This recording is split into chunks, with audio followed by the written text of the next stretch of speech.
Shalom semua, dan salam dari Yesus Kristus.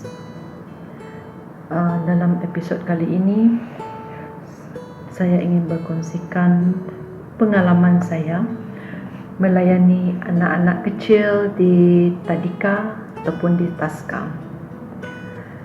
Sebenarnya banyak yang berlaku sepanjang pelayanan saya bersama anak-anak kecil ini. Seperti yang kita sedia maklum, anak-anak kecil ini sebenarnya amat cute, ya. Mereka riang, mereka sentiasa gembira. Ada masanya mereka ini boleh buatkan kita rasa marah, ya. Ini adalah kerana itulah anak-anak kecil.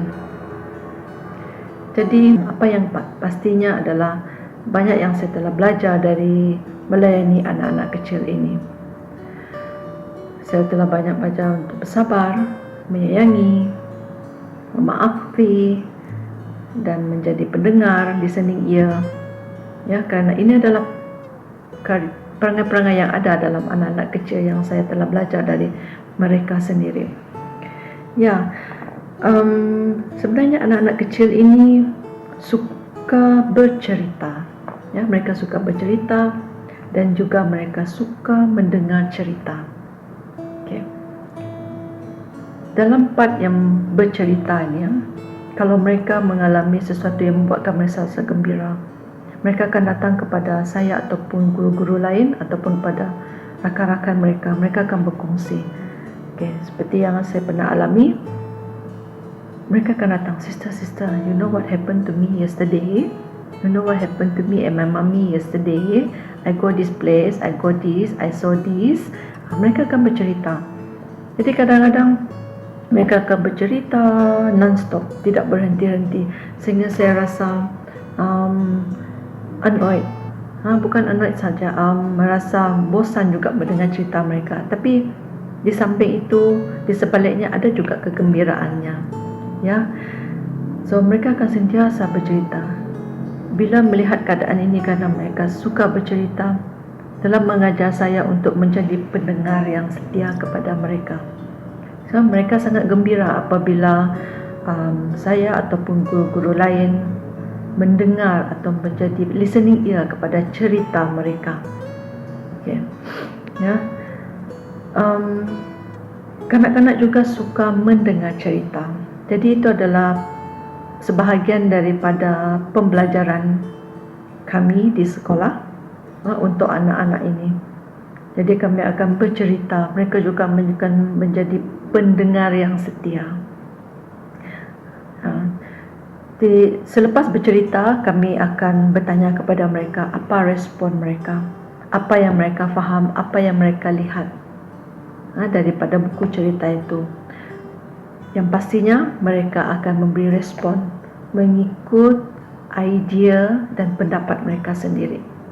Ya, di sini saya belajar bagaimana kehidupan saya bersama Yesus. Dalam kehidupan hari-harian saya, banyak cabaran yang saya hadapi. Ada cabaran ini telah membuatkan saya lebih berkembang dalam iman terhadap Yesus. Jadi ada masanya isu-isu yang membuatkan saya rasa sedih. Ya, rasa sedih. Dan ada juga isu-isu yang membuatkan saya rasa gembira. Jadi setiap hari saya akan bersama Yesus di dalam chapel, di mana-mana sajalah, ataupun di pejabat. Saya akan membawa Yesus bersama saya. Apabila sedih ataupun gembira, saya akan berkongsikan kepada Yesus. Saya akan bercerita kepada Yesus. Ya, kerana Yesus adalah pendengar yang setia.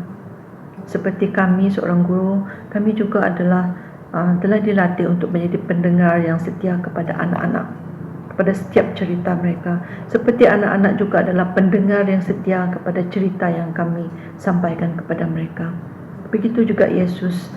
Yesus adalah pendengar yang setia dalam setiap permasalahan kita, dalam setiap isu-isu yang kita ada.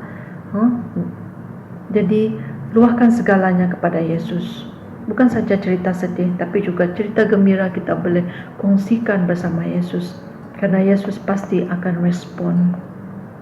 Dia pasti akan respon dengan apa yang kita kongsikan kepada dia. Jangan putus asa, teruskan. Dan juga di sebaliknya, kita juga harus mendengar cerita dari Yesus pula, ya, cerita daripada Yesus. Karena cerita Yesus itu kita boleh dapat dari sabda Tuhan, dari Alkitab. Bacalah Alkitab, karena di sana karena sabda-sabda Tuhan adalah makanan rohani untuk kita, supaya kita akan sentiasa tenang, gembira, ya, seperti anak-anak kecil ini, ya. Jadi sentiasalah berdoa, sentiasalah membaca Alkitab, karena Yesus itu adalah seorang pendengar yang setia, dan kita juga harus belajar untuk menjadi pendengar yang setia kepada Yesus, pendengar yang setia kepada sabda Tuhan. Karena sabda Tuhan itu adalah makanan kerohanian kita. Dan Yesus pasti akan mendengar kita karena dia amat menyayangi kita. Jadi, this is dari saya, Sister Rowena, dari Congregation of the Sisters of St. Francis of Sarawak.